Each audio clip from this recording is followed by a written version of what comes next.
So hello students, तो आज हम देखने वाले हैं कि रेजिस्टेंस पैरेलल में जब जुड़े हुए हों तो उनका कंबाइंड रेजिस्टेंस को हम कैसे कैलकुलेट करते हैं और उसका क्या फॉर्मूला होता है। तो हम देख चुके हैं पिछली वीडियोस में कि पैरेलल रेजिस्टेंस कब होते हैं। अगर कोई हमारे ये दो पॉइंट्स हैं, इनके बीच में अगर कोई रेजिस्टेंस इस प्रकार से जुड़े हुए हैं तो ये दोनों होते हैं हमारे पैरेलल के रेजिस्टेंस, यानी कि इसको हम R1 मान लेते हैं, इसको R2 मान लेते हैं, तो ये दोनों हमारे पैरेलल में जुड़े हुए हैं। तो इसका जो कंबाइंड रेजिस्टेंस होता है उसके लिए हम एक फॉर्मूला लगाते हैं कि पैरेलल में जितने भी रेजिस्टेंस हैं उनके रेसिप्रोकल का सम कंबाइंड रेजिस्टेंस के रेसिप्रोकल के बराबर होता है। वो क्या है मैं भी बताता हूँ। यानी कि सपोज कर लो कि हमारा R1 और R2 यहाँ का रेजिस्टेंस है, ठीक है, और जो इसका कंबाइंड रेजिस्टेंस है, जो कंबाइंड रेजिस्टेंस होगा उसको हम सपोज कर लेते हैं कि वो R आएगा। कितना आएगा? R आएगा। तो अब हम कंबाइंड रेजिस्टेंस कैसे निकालेंगे? तो कंबाइंड रेजिस्टेंस का रेसिप्रोकल क्या होता है? इसकी फ्रैक्शन को चेंज कर देना, यानी कि न्यूमरेटर को डिनोमिनेटर में और डिनोमिनेटर को न्यूमरेटर में कन्वर्ट कर देना। तो R का रेसिप्रोकल होगा 1/R। ओके, तो जो कंबाइंड रेजिस्टेंस है इसका रेसिप्रोकल बराबर होता है सारे रेजिस्टेंस के रेसिप्रोकल के सम के, यानी कि 1/R1 प्लस 1/R2। ओके, तो इस केस में अगर देखा जाए तो हमारे पास दो रेजिस्टेंस हैं, तो इनका कंबाइंड रेजिस्टेंस निकालने के लिए हम पहले क्या करेंगे?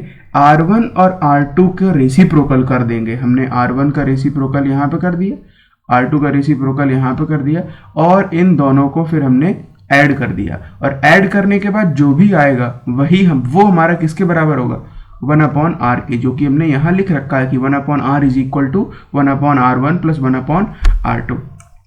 अब सपोज कर लेते हैं कि हमारे पास बहुत सारे, लेट्स से हमारे पास 4 रेजिस्टेंस हैं जो एक साथ पैरेलल में जुड़े हुए हैं। ओके, जैसे सपोज कर लो एक ये जुड़ा हुआ है, एक ये जुड़ा हुआ है, एक ये भी जुड़ा हुआ है, ओके, और एक ये भी जुड़ा हुआ है। ठीक है, तो ये हमारे पास 4 रेजिस्टेंस हो जाते हैं। इसको हम नेमिंग भी कर सकते हैं कि R1 ये हो गया, ये वाला R2 हो गया, ये वाला R3 हो गया और ये वाला R4 हो गया। तो इनका जो कंबाइंड रेजिस्टेंस या नेट रेजिस्टेंस जो आएगा वो क्या होगा? Exactly 1/R is equal to 1/R1 plus 1/R2 plus 1/R3 plus 1/R4। तो ये बहुत ही सिंपल होता है। इसके बाद जितनी भी कैलकुलेशन है वो सारी मैथमेटिकल है कि आपको इसको कैसे सॉल्व करना है। ओके, तो कितने भी रेजिस्टेंस एक साथ अगर पैरेलल में जुड़े हुए हों उनका अगर आपको कंबाइंड रेजिस्टेंस निकालना है तो सबसे पहले क्या करेंगे कि जितने भी रेजिस्टेंस हमें दिए हुए हैं उन सभी का रेसिप्रोकल कर लेंगे, फिर रेसिप्रोकल्स को ऐड कर देंगे और जो भी आंसर आएगा वो रेसिप्रोकल के बराबर होगा। किसके रेसिप्रोकल के? कंबाइंड रेजिस्टेंस के। एक तो अब हम एग्जाम्पल एक और देख लेते हैं, एक क्वेश्चन सॉल्व कर लेते हैं कि सपोज करो हमारे पास दो रेजिस्टेंस, एक पॉइंट ये है और एक पॉइंट ये है। इस पॉइंट पर एक रेजिस्टेंस जुड़ा हुआ है और एक रेजिस्टेंस और हमारा जुड़ा हुआ है। ओके, ये रेजिस्टेंस है हमारा 6 ओम्स का और ये रेजिस्टेंस है हमारा 12 ओम्स का। तो मैंने आपसे पूछा कि बताओ इस सर्किट में, जैसे सपोज कर लो हमारी ये सर्किट कंप्लीट हो जाती, ओके, ये प्लस और ये माइनस, सही से बना लेते हैं थोड़ी,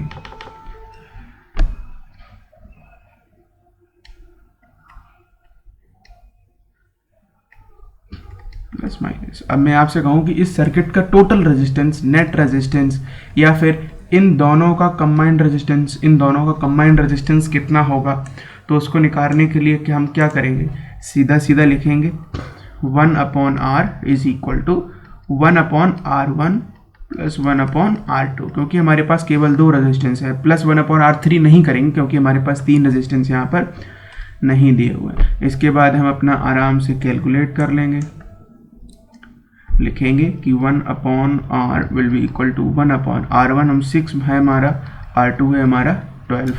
ओके, तो हम इसको आराम से यहाँ पे सॉल्व कर लेते हैं कि जो हमारा 1/R हो जाएगा इसका हम एलसीएम ले सकते हैं, यहाँ 12 आ जाएगा, यहाँ 2 + 1 रहेगा, तो ये फ्रैक्शन है जो हमारी हो जाएगी 3/12। 3 से हम 12 काट सकते हैं तो ये हो जाएगा 1/4, यानी कि हमारे 1/R की वैल्यू आ जाती है 1/4। ओके, ये वैल्यू आ चुकी है। अब हम क्या करेंगे?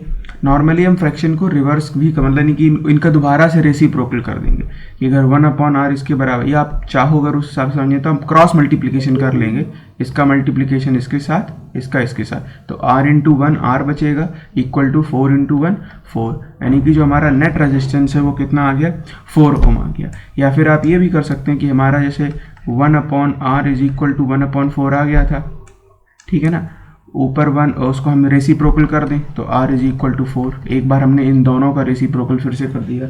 ओके, तो ऐसे हमारा निकलता है रेजिस्टेंस इन पैरेलल। इसकी डेफिनेशन आपकी बुक में लिखी हुई है, नोटबुक में, कि according to the law of combination of resistance in parallel the reciprocal of the combined resistance of numbers of resistance connected in parallel is equal to the sum of reciprocals of all individual resistance। बात यही है जो मैंने आपको यहाँ बताई है कि जो हमारा कंबाइंड रेजिस्टेंस का रेसिप्रोकल है, ये हमारा कंबाइंड रेजिस्टेंस है और ये उसका रेसिप्रोकल है, ठीक है। तो जो कंबाइंड रेजिस्टेंस होता है, कंबाइंड रेजिस्टेंस का रेसिप्रोकल होगा सारी रेजिस्टेंस के रेसिप्रोकल्स के सम के बराबर। ओके, आपको सिर्फ ये फॉर्मूला रखना है याद कि जितने भी रेजिस्टेंस अगर हमें दिए हुए हैं उन सब का हम रेसिप्रोकल करेंगे, उनको ऐड कर देंगे और जो आएगा बराबर वो 1/r के बराबर आएगा। ओके, तो अब इसके बाद हम प्रूफ देखेंगे इसका। तो सबसे पहले प्रूफ देख लेते हैं। So let me just clear the canvas. Okay, so मैंने क्वेश्चन यहाँ पे लिख लिया कि prove that 1/r is equal to 1/r1 plus 1/r2 for 2 registers connected in parallel.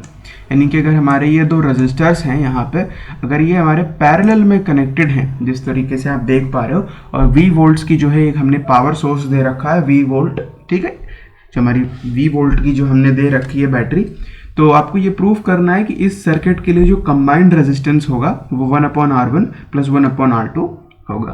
अच्छा, तो आपको पैरेलल में भी कुछ 2 बातें हैं जो आपको याद रखनी होंगी, जैसे कि मैंने सीरीज में बताई थी करंट और वोल्टेज से रिलेटेड। पैरेलल में भी ऐसी 2 बातें हैं जो आपको याद रखनी होंगी।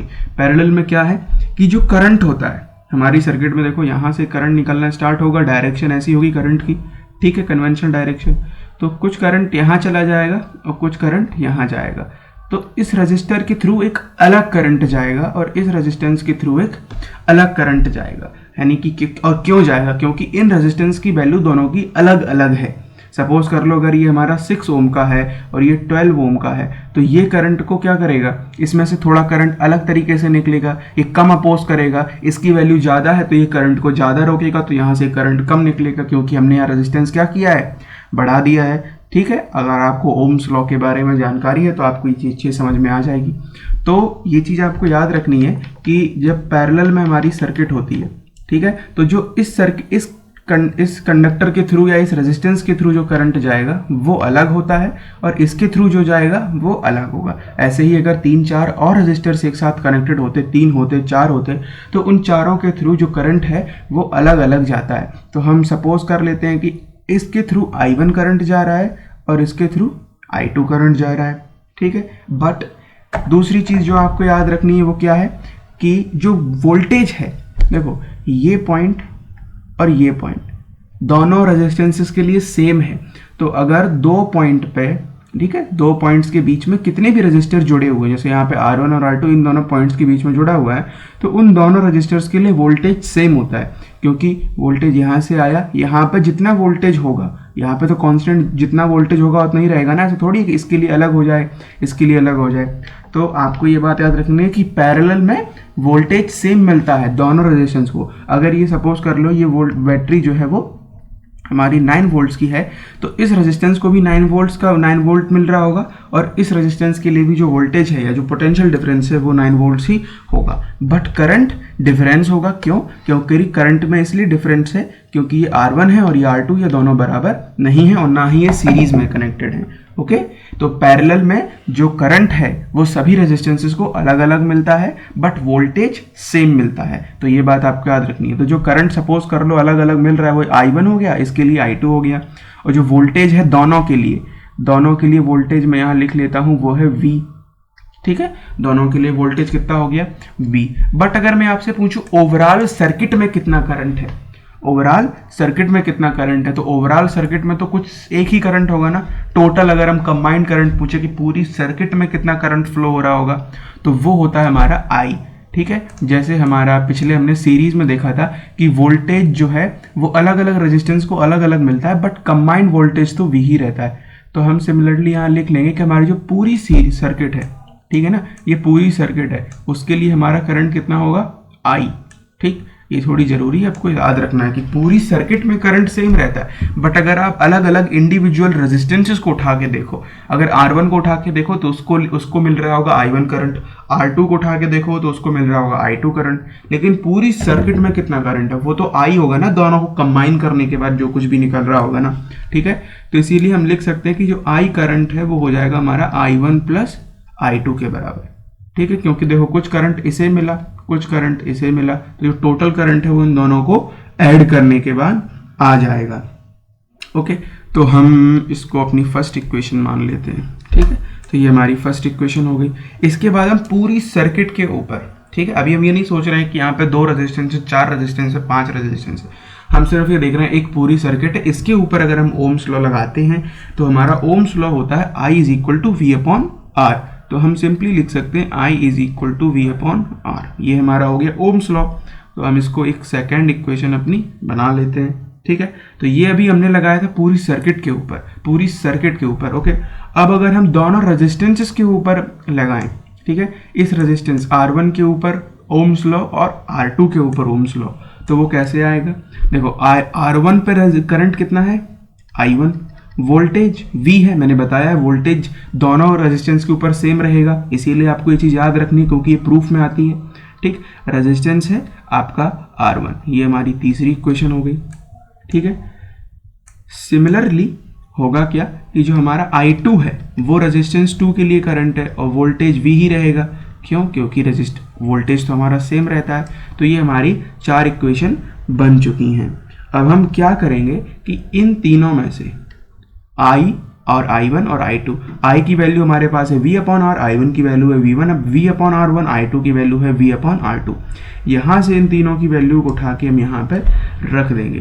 तो जब हम ये वैल्यूज़ को रखेंगे तो हमारे पास पहले क्या था, I इज इक्वल टू, तो I के लिए ओम्स लॉ था V is equal to V upon R। ठीक है, उसके बाद था I1 प्लस I2, तो I1 प्लस I2 के लिए हम V अपॉन R1 और V अपॉन R2 सिंपली लिख सकते हैं। ओके, अब ये देखो तीनों के न्यूमरेटर में V है, तो हम V को कॉमन ले लेते हैं, तो अंदर हमारे पास बचेगा 1 upon R is equal to V 1 upon R1 plus 1 upon R2।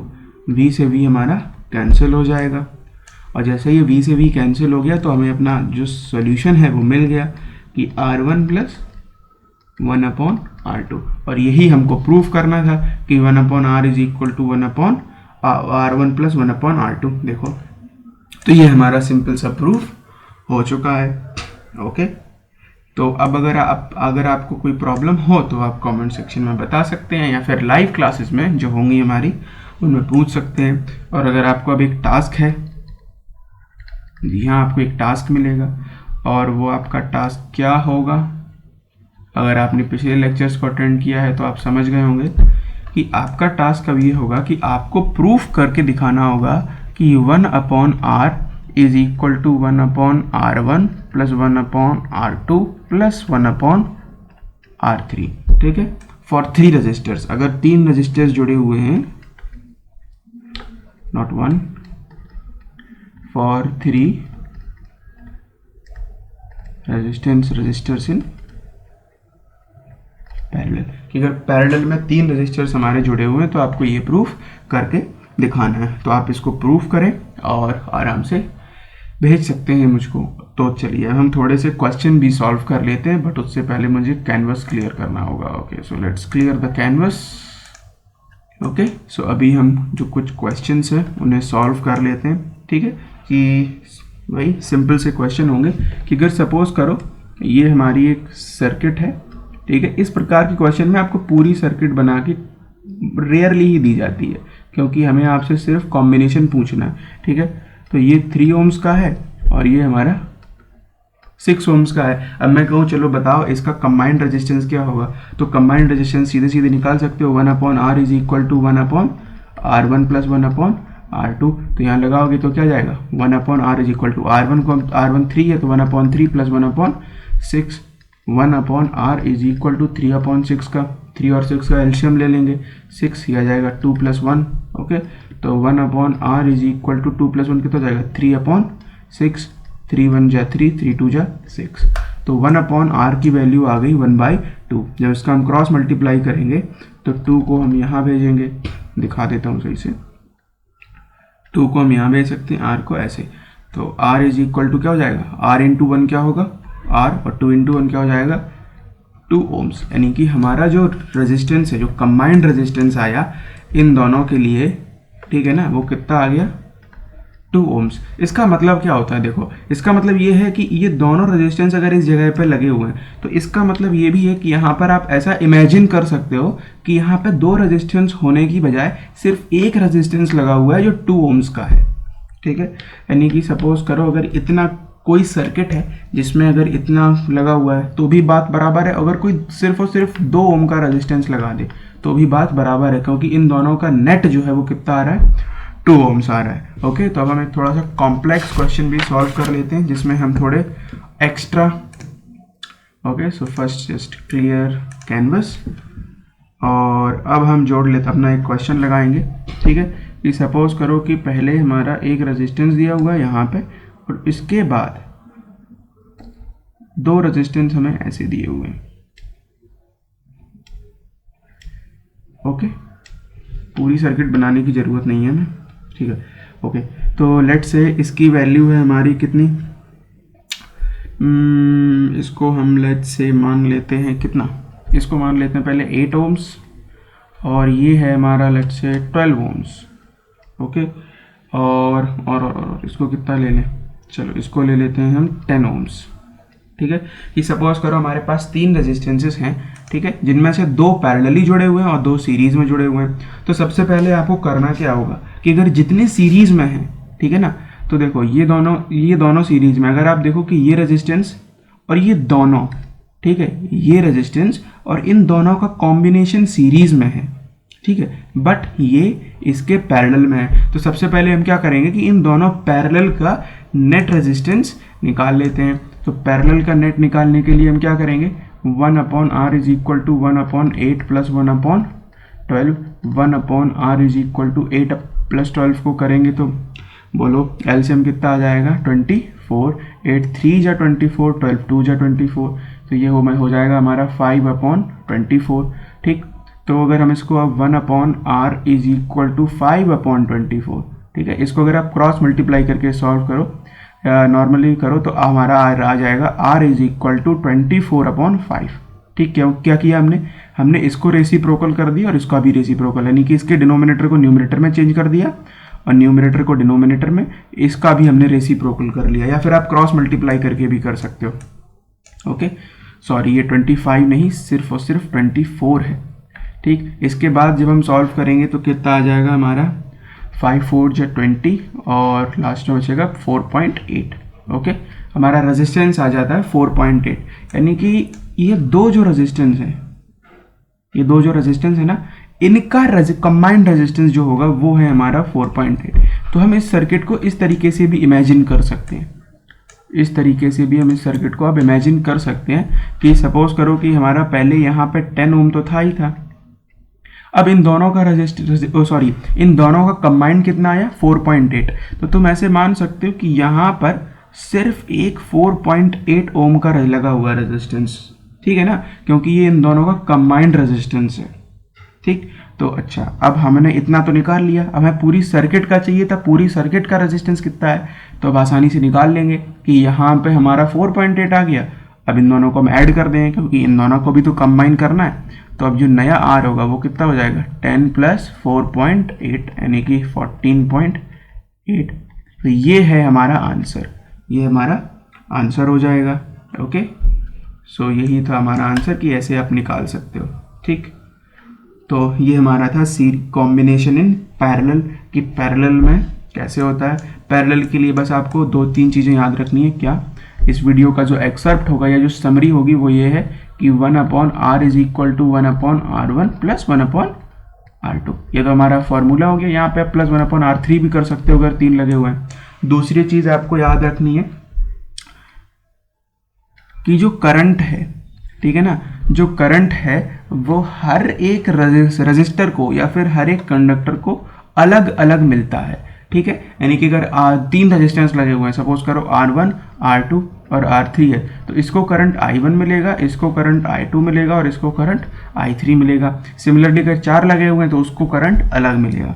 But जो पोटेंशियल डिफरेंस है, ठीक, जो PD है हमारा, जो पोटेंशियल डिफरेंस होता है वो क्या है, वो सभी को सेम मिलता है, सभी रेजिस्टेंस को सेम मिलता है। किस में? पैरेलल में, अगर पैरेलली लगे हुए हैं। ओके, सो ये था हमारा रेजिस्टेंस इन पैरेलल और I will see you in the next one, और हम अगले लेक्चर में मिलेंगे अब आपसे।